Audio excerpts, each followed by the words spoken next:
Saya Rubijan Trinity. Saya Nova Berliana. Hari ini kami akan membawakan podcast yang berjudul Is it better to speak or to die? Nah, sebelum itu apa sih arti speaking up menurut kamu? Kalau menurut aku, arti speaking up atau bicara itu adalah mekanisme di mana kita mengeluarkan kata-kata. Kata-katanya apa sih? Dalam hal apa?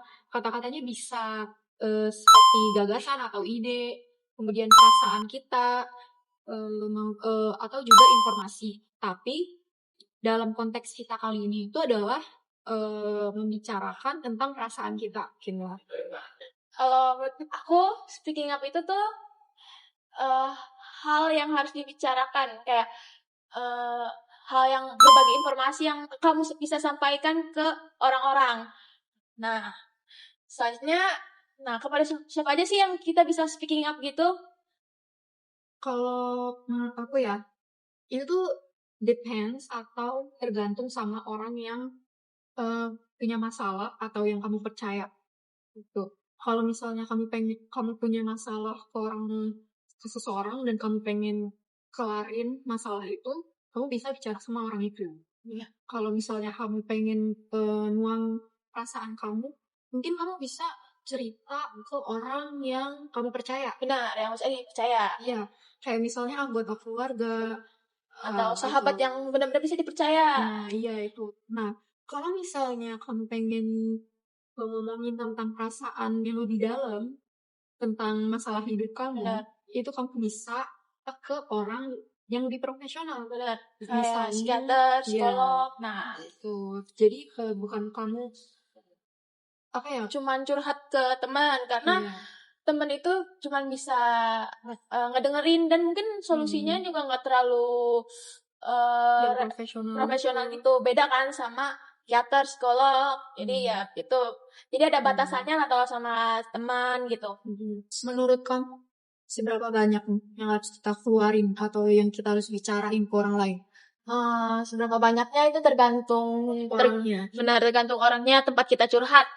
Kayak misalnya sama sahabat yang bisa dipercaya, mungkin itu kita bisa numpain semua emosi kita. Atau tempat curhat-curhatan yang dipendam, yang nggak bisa dikasih tahu ke keluarga, itu bisa. Tapi tergantung sahabat kamu juga sih, Jen. Benar. Tadi sahabat boleh kita tuangin semuanya, tapi kita harus tahu juga batasannya. Benar. Jangan sampai oversharing. Jangan sampai aib kita itu ke-expose. Benar. Karena nanti bisa jadi kalau misalnya kita ada masalah atau ada argumen yang sama sahabat yang kita tempat curhat itu, bisa aja dia jadi senjata buat nyalahin kita, kayak nyerang kita dari hal curhat itu bisa jadi bumerang buat kita, guys. Iya. Manfaat speaking up, manfaat buat kita nih. Dari Nova aja dulu deh. Kalau dari aku sih mungkin kayak bikin kita lebih lega gitu. Jadi karena kita menuangkan pikiran kita, beban pikiran kita ke orang lain, kita tuh jadi lebih lega, lebih enak pikiran. Terus yang kedua, menyelesaikan masalah itu juga bisa. Masalah itu jadi selesai. Itu salah satu manfaatnya. Kalau menurut aku, manfaat dari speaking up itu banyak. Kayak kamu jadi nggak kepikiran terus, yang jadi beban pikiran itu. Soalnya kalau kita ada masalah dan dipendem doang, itu bakal jadi beban di hari-hari kita. Jadi kita mau melaksanain sehari-hari kita tuh jadi nggak nyaman, nggak enak, nggak tenang. Jadi kayak manfaatnya banyak sih kalau speaking up itu. Kayak beban kita hilang. Jadi gitu sih. Nah, selanjutnya kenapa banyak orang lebih milih diam? Mungkin karena orang memilih untuk diam atau memendam masalah itu sendiri ya karena dia pernah mendapatkan respon yang gak enak. Ya, pengalaman negatif dari speaking up itu sendiri gitu. Kemudian juga ada orang yang menganggap kalau bicara ke orang lain itu butuh energi yang banyak gitu. Jadi dia lebih milih untuk diam daripada cerita ke orang lain, karena cerita ke orang lain gimana ya? Kita menuangkan emosi kita ke orang itu. Itu sama aja kita ngelampiasin sesuatu di emosi kita ke orang itu tuh termasuk ngelampiasin cerita-cerita itu loh. Menurut aku kenapa banyak orang lebih memilih dia, mungkin karena pengalaman sebelumnya dia speaking up sama orang atau cerita curhat sesuatu sama orang, tapi responnya negatif atau bisa Oh, aja dia nyebar ke orang lain. Jadi itu bikin salah satu trauma, makanya orang lebih milih dia. menyebar. Jadi tuh maksudnya kayak dia ceritain cerita kamu ke orang lain gitu. Iya, benar. Terus itu dampaknya bagi kamu sendiri tuh apa? Yang dampak dari dia bicara ke orang lain itu, dampaknya itu pasti rasa terhianati gitu, kayak sakit hati aja, kayak orang yang udah aku percaya, kayak benar-benar percaya bisa sampai speaking up, curhat segitunya, tapi dia malah nyebar ke orang-orang. Nah, itu kayak gimana sih ngerasa dihianatin. Coba deh kayak di compare sama dihianatin sama pacar. Nah, kayak gitu nih. Pasti rasa sakitnya tuh kayak gitu. Kayak aduh, maksudnya udah dipercaya gitu. Aduh, pokoknya rasanya cenat-cenat deh. Rasanya pasti kamu gak nyaman ya. Benar, Dan kamu gak percaya sama orang itu lagi benar. gitu. Bukan orang itu doang, mungkin dia bakal lebih takut gitu ngomong sesuatu ke orang lain karena satu kejadian itu. Jadi guys, kalau udah dipercaya sama orang, lebih baik jangan dihianati kepercayaan itu, oke? Oh yes. Dampak melendam perasaan itu apa menurut kamu? Dampaknya pasti banyak, kayak dampak ke fisik, kesehatan, entah itu dampak ke diri kita, dampak ke orang lain. Jadi contohnya kalau ke fisik ya, kita jadi cepet capek, lelah kayak gitu.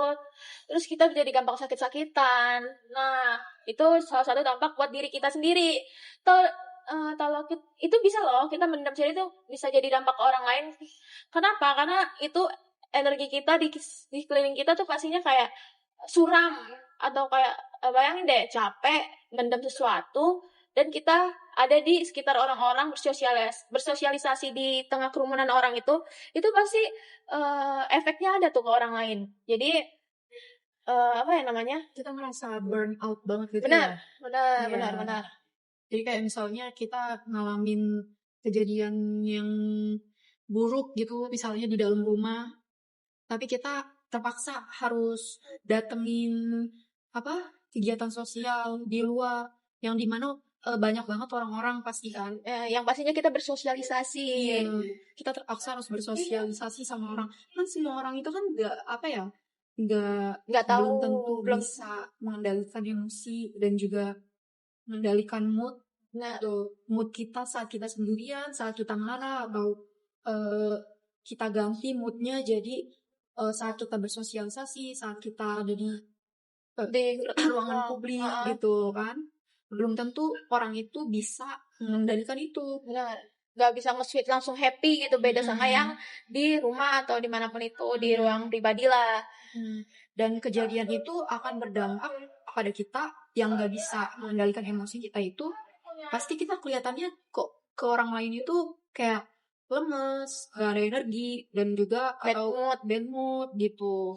Nah itu juga gak bagus buat orang di sekitarnya, karena orang di sekitarnya pasti ngerasa ini orang apa sih? Nah, Kok tiba-tiba diem aja, kok tiba-tiba kayak orang marah gitu. Apakah kita ngelakuin sesuatu ke dia gitu, pasti orang lain itu juga akan menyalahkan diri mereka sendiri ya gitu. kayak ada efeknya gitu Iya. ya ke orang lain.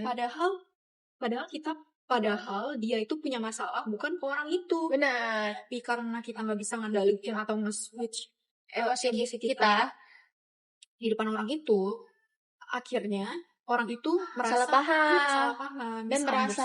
misunderstood. Dan terus kalau menurut pendapat kamu Jen, kita lebih bagus untuk cerita atau diem aja? Kalau pendapat aku lebih bagus cerita, karena kayak tadi kalau kita pendam itu bakal bisa jadi penyakit guys buat kita, entah itu autoimun atau yang lain-lain, bisa depresi kayak gitu, kesehatan mental kita. Jadi lebih baik kita berbicara ya, soalnya kalau dipendam bisa aja kita nyesel suatu saat nanti.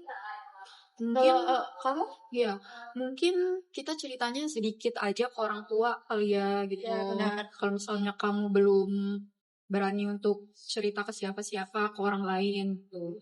Atau misalnya kalau kalian punya saudara juga bisa cerita ke saudara kalian, ke kakak kalian gitu. Kalau menurut aku sendiri, aku dulu sih lebih milih untuk diam. karena aku itu punya trust issue gitu, yang tinggi banget. Jadi itu kayak kalau cerita ke siapa aja aku takut nanti orang itu entah responnya negatif atau dia malah jadiin itu sebagai senjata untuk nyerang aku nantinya.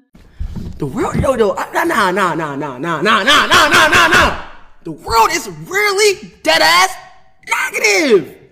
I mean, it's blowing my mind. Like, you can't just be nice. And now playing Michael Jackson song. Jadi aku lebih milih untuk diam. Tapi sekarang ini aku lebih milih untuk bicara sih.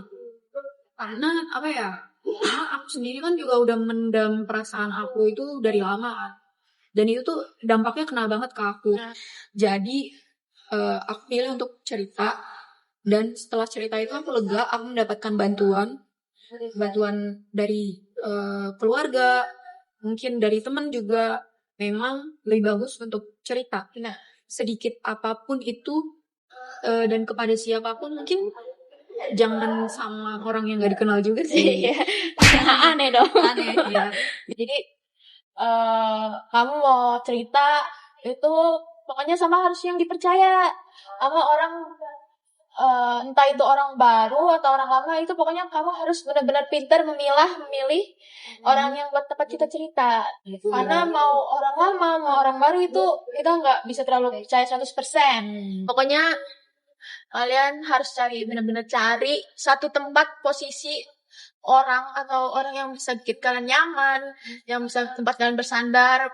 Itu entah itu senang atau sedih, bahagia, itu harus ada salah satu orang di hidup kalian. Karena itu efeknya lumayan loh. Karena kita kayak ngerasa beban kita tuh dibagi ke orang itu. Jadi nggak ditanggung sendiri. Tapi ada loh orang yang berpikiran untuk memendam itu karena dia nggak enakan sama orang lain. Oh iya, itu ada sifat keenakan. Iya, karena dia mikirnya gini. Aku juga pernah sih berpikir kayak gini. Karena setiap orang itu kan punya masalah masing-masing ya. Benar. Punya masalah sendiri. Jadi dia nggak mau bicarain masalah dia itu karena dia takut ngebebanin orang itu. Oh iya, sedangkan orang itu juga punya beban. Iya. Ya, aku tahu ngerti nggak sih? Jadi dia perasaan itu. Iya, jadi dia lebih milih untuk diam. Karena setiap orang itu punya masalah sendiri. Tapi kalau menurut aku ya, kalau misalnya orang ini peduli banget sama kamu, emang peduli sama kamu. Iya. Entah itu dia punya masalah apapun, pasti bakal tetap ngedengerin, ngasih saran. Iya. Bakalan menyisakan tempat buat kamu. Benar. Gitu. Kayak ada favorite place-nya lah di. Tapi kalau misalnya kamu nih dijadiin tempat cerita untuk orang lain, tapi kamu punya masalah sendiri, kamu bakalan kayak gimana? Kalau aku orang curhat ke aku, sedangkan aku ada masalah juga, mungkin misalnya dia ceritanya kayak lebih berat, lebih itu, kayak aku bakal jadi lebih ngebandingin sih, supaya ini gak bagus, jujur, kayak ngebandingin diri sendiri ke orang itu, kayak, oh ternyata ada ya orang lebih berat hidupnya dibanding aku, jadi apa aku kurang bersyukur ya? Nah gitu, kadang-kadang aku suka mikir kayak gitu. Tapi itu nggak bagus. Tapi mungkin itu cara kita berdamai, salah satu buat berdamai sama diri kita sendiri. Nggak tahu ya, mungkin salah satu caranya gitu. Itu nggak baik juga, karena setiap masalah itu tergantung orangnya. Kecil apapun masalah itu nggak bisa disepelein. Iya, nggak bisa disepelein. Jangan karena orang lain punya masalah lebih besar, tapi masalah kamu lebih kecil daripada dia, kamu memilih untuk diam dan memilih untuk dipendam. Karena nanti masalah kecil kamu tumpuk, kan nanti jadi menggunung kan. Iya, dan itu juga nggak baik. Itu bakal meledak suatu saat. Iya. Karena kalau kita meledak, itu benar. Kita itu nggak bisa kontrol diri kita lagi. Pikiran kita tuh udah nggak bisa dikontrol. Bisa aja kita nyakitin orang dengan kata-kata yang keluar pas emosi kita meledak-meledak itu. Jadi daripada ditumpuk, mending sekecil apapun masalah hal yang kita pendam itu mending cerita ke orang. Itu dampaknya sih guys, kayak efek negatifnya kalau kita pendam. Sebenarnya ada baik buruknya sih dari sisi yang dipendam apa enggaknya. Tapi kita bakal ngobrolin dari sisi buruknya aja, karena sisi buruknya banyak ternyata.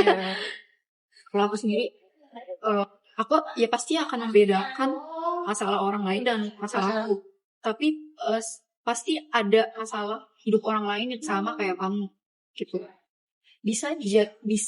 kamu bisa jadiin masalah orang lain itu sebagai pelajaran, sebagai motivasi kamu sendiri gitu. Oh jadi orang lain itu punya masalah kayak gini ya, oh jadi orang lain itu punya masalah kayak gini ya. Bisa kamu jadiin kayak gitu, terus jadiin pelajaran. Sekian dari Iya. podcast kami. Kalau Iya. ada kata-kata yang kurang berkenan, mohon maaf. Wassalamualaikum warahmatullahi wabarakatuh. Bye.